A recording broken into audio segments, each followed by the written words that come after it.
Some of the biggest oil companies in the world have suffered a series of stunning defeats over their approach to the environment. Campaigners say it could be a watershed moment in forcing the companies to become more sustainable more quickly. American oil major ExxonMobil has lost at least 2 seats on its board to an activist hedge fund pushing for more aggressive cuts to carbon emissions. The hedge fund, Engine Number 1, is understood to have the backing of Exxon's second largest shareholder, BlackRock. Royal Dutch Shell has lost a landmark legal ruling in the Netherlands. A court has ordered the company to reduce its 2019 emissions by 45% by the end of the decade. Shell says it will appeal the decision, which could trigger a wave of similar legal action across the globe. And a Dutch campaign group rallied more than 60% of Chevron shareholders to vote in favour of a petition for the company to reduce its carbon footprint. The campaign group, called Follow This, says investors are showing a paradigm shift when it comes to portfolios and the environment. Nitesh Shah is a commodity strategist at the fund manager Wisdom Tree. Thank you very much indeed for coming on to Global Business Europe. Are the campaigners right? Is this a watershed moment for big oil and the environment? Yes, I think it is. It's clear that the energy transition is happening and it's accelerating at this point in time. And I don't think there's any turning back.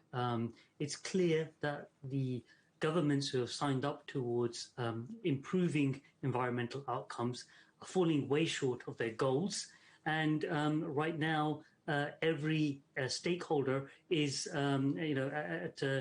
needs to play its part in actually getting there. And I think we are at that point where we're starting to see that sea change. So you've got activists who may be, hitting the streets and protesting, but you've got activists that are, they're promoting change from within corporates by changing board members. And you've got the courts also helping to support companies making these changes, even if the company themselves may not say that may not want to change immediately either.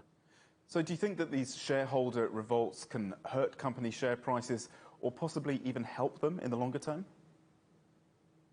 Yeah, so I think that the events of yesterday possibly felt bruising for the management of these companies. But I think in 10 years' time, they'll be looking back at this moment and saying, thank God that happened.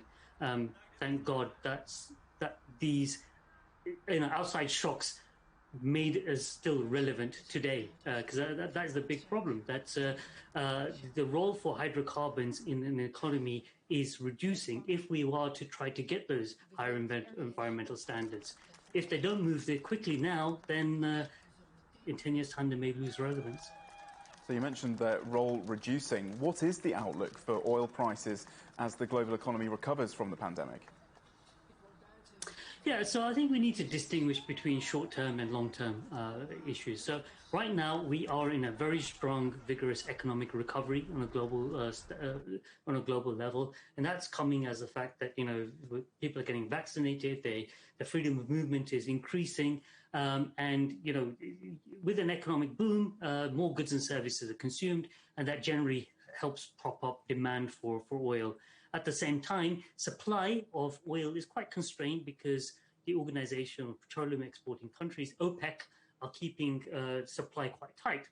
So that means that oil prices are doing quite well right now, and I expect oil prices to hover in the 60 to 70 range. I don't think it'll break out massively beyond $70 a barrel because OPEC, as I mentioned, is keeping restraint. So it's got a lot of spare capacity. And, after a long period of restraint, it will probably want to increase its volume a little bit, and that will always keep capping prices. So a $60 to $70 range is, I think, where we are in the short term, which is, 3 times the price of oil where we were in April of last year. Nitesh Shah from Wisdom Tree, good to talk.